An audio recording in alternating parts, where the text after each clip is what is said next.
नमस्कार मित्रांनो, आज महामराठी या ऑफिशियल यूट्यूब चॅनलवर आपलं स्वागत आहे. महाराष्ट्र राज्यामध्ये 2 गटात विभागले गेलेले राष्ट्रवादी आणि शिवसेना हे जे 2 गट आहेत, हे 2 गट आमने-सामने येण्याची ही पहिलीच वेळ आहे.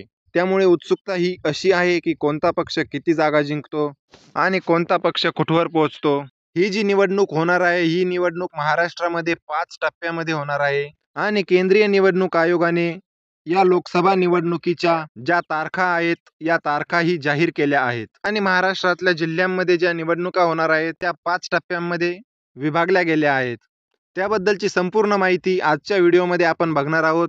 त्यानंतर कोणत्या जिल्ह्यामध्ये कधी मतदान होणार आहे आणि या निवडणुकीचा जो निकाल आहे, हा कधीपर्यंत येऊ शकेल, हेही आपण या व्हिडिओमधून जाणून घेणार आहोत. त्यामुळे मित्रांनो, हा व्हिडिओ खूप इंटरेस्टिंग होणार आहे. तुम्हाला मी एक रिक्वेस्ट करील की व्हिडिओ शेवटपर्यंत बघा, कारण कुठलीही माहिती येथे नजर चुकीने मिस होणार नाही याची आपल्याला काळजी घ्यायची आहे.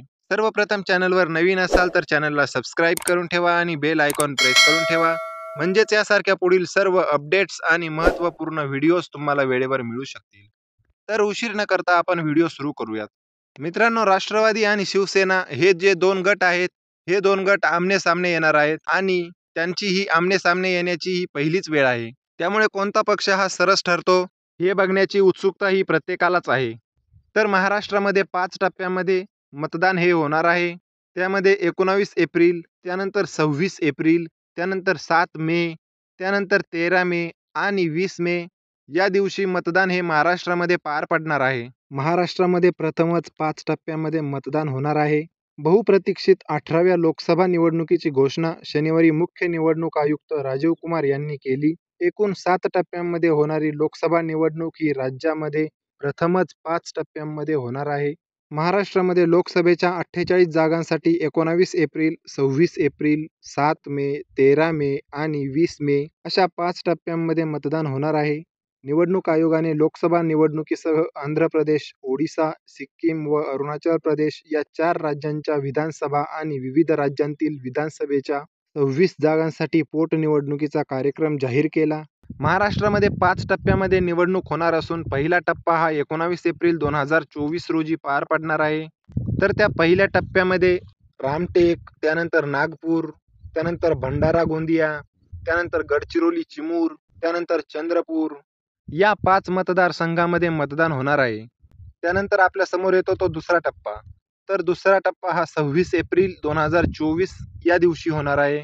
या 26 एप्रिल 2024च्या दुसऱ्या टप्प्यामध्ये 8 मतदारसंघांच्या निवडणुका होणार असून त्यामध्ये बुलढाणा, अकोला, अमरावती, वर्धा, यवतमाळ, वाशिम, हिंगोली, नांदेड, परभणी या 8 मतदारसंघांचा त्यामध्ये समावेश आहे.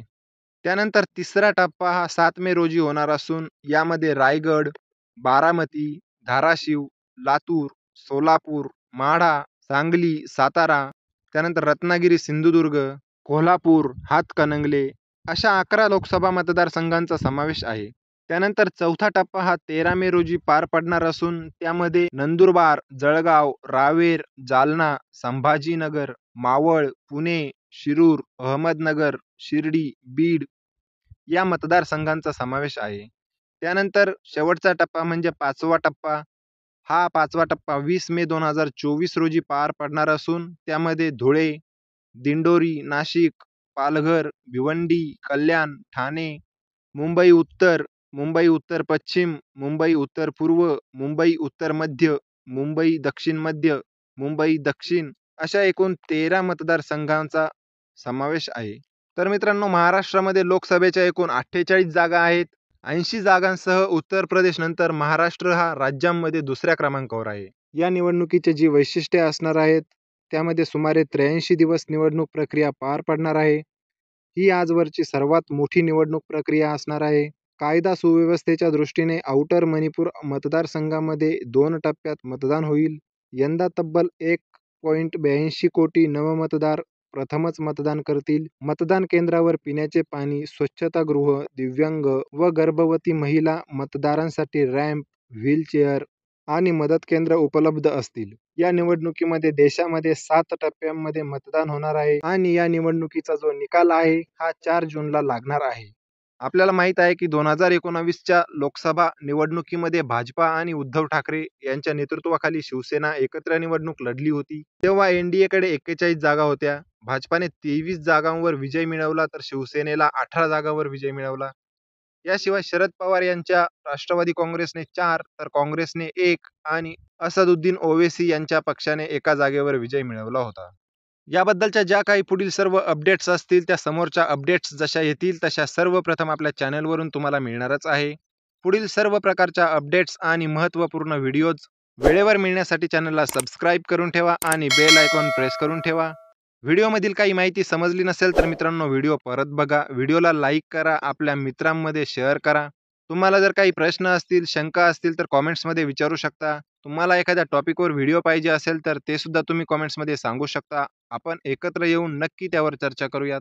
अशाच नवीन व्हिडिओचं नोटिफिकेशन थेट तुमच्यापर्यंत वेळेवर येण्यासाठी चॅनलला सबस्क्राईब करून ठेवा. तर मित्रांनो पुन्हा भेटूयात अशाच एका नवीन व्हिडिओमध्ये, नवीन एका अपडेटसह. तोपर्यंत आपली काळजी घ्या.